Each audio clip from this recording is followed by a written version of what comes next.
Jujutsu Kaisen has some pretty insane concepts from cursed energy all the way down to cursed techniques. However, there's one aspect of the series that most people look past, and that's the cursed tools.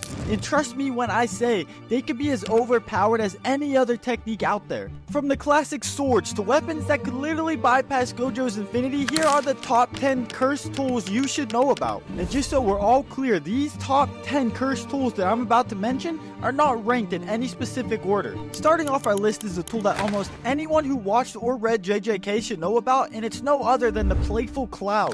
Throughout the series, this has been used by Maki, Toji, Todo, Geto, and Megumi. It's a special grade cursed tool, but what makes it so unique is the fact that it wasn't even imbued with a cursed technique. Its power just comes from the user's brute strength and balances it with the tool's cursed energy to make hits feel more powerful. This is why when an unawakened Maki hit Hanami, it totally blew Hanami away into the forest. Toji also sharpened it, turning it into a chain spear and breaking it in the process during his fight with Dagon. Speaking of Maki, when she awakened, she used a different sword and called it Dragon Bone. Remember the crazy person who tried to attack Gojo during the Goodwill event? Well, this is his masterpiece. Maki used this during her fight against her father, where she activated the sword's power. Dragon Bone actually had several holes at the back of the blade, which if activated would propel cursed energy outwards, increasing the momentum of the slash and its powers. It was so strong that it cut through the katana of Maki's father,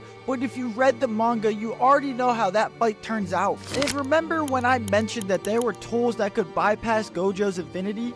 Well, here's one of them. That's right, one, which means that there are more insane, overpowered cursed tools that we're gonna talk about, so stay to the end of the video because it will blow your mind. Now, the Black Rope was created by the clan of one of Geto's former followers turned Gojo's friend Miguel. The main ability of this tool is to disturb and cancel the effects of cursed techniques. But the rope becomes shorter every time it's used, so it can't be used over and over again.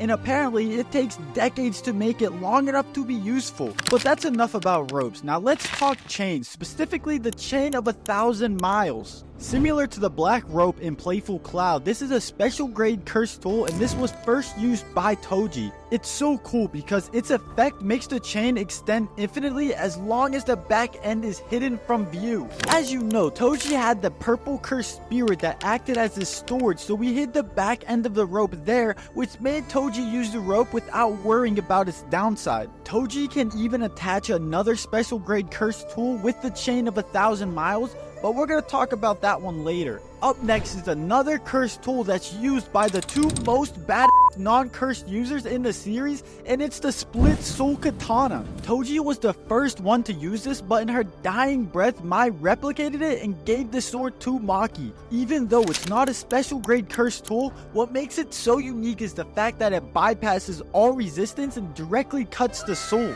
This became Maki's primary weapon during the Culling Games, and it was the sword she used to massacre the entirety of the Zenin clan. Now in the recent chapters of the manga, she's using it against Sukuna himself. Now there's another cursed tool that hasn't been seen in the anime, and what makes it special is that it's directly linked to the user's innate cursed technique. Higuruma's cursed technique called Judgment creates a Shikigami, a domain expansion, and a cursed tool all at the same time if it finds his opponent guilty. The gavel can transform into a hammer, a staff, a hook, or even a giant mallet. And what's even cooler that is if opponent is given a death penalty, and I'm saying sorry in advance because I'm gonna butcher this word, but it will turn into the Executioner Sword. With this, no matter how small the scratch, once you come into contact with it, you lose your life. But Higuruma's Gavel isn't the only cursed tool that's linked with an innate cursed technique, because there's also the Festering Life Sword, a cursed tool owned by the special grade cursed spirit Kuroshi.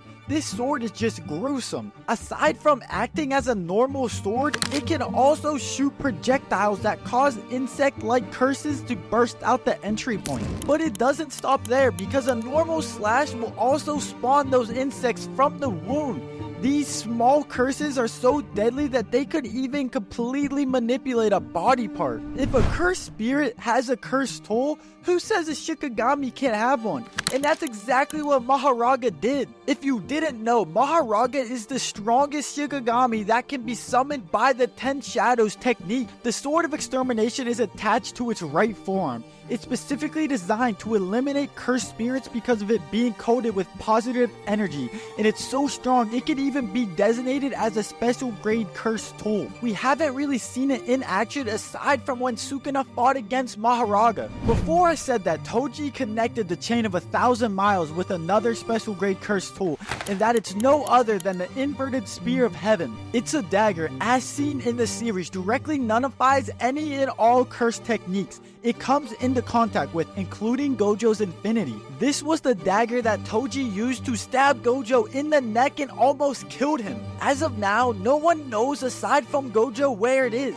Tengen says that Gojo might have sealed it overseas or even destroyed it. Last but not least, we have the Kameto, the cursed tool that's used by Sukuna himself during the Heian era. Along with Hiiten, these two were his original weapons, and he almost wiped out a generation of Jujutsu sorcerers with them. Kameto is a small single blade weapon that can summon a lightning strike at the user's enemies from above. While Hiiten looks to be like a trident, we currently don't know its true abilities. With these two cursed tools, Sukuna was able to dominate the entire Heian era and be known as the king of curses. So that ends our video on the top 10 cursed tools in Jujutsu Kaisen. If you like this video, make sure to like, subscribe, and click the notification bell. But before you go, have you ever wondered what happened in the recent chapters of Boruto 2 Blue Vortex? Watch this next video to find out.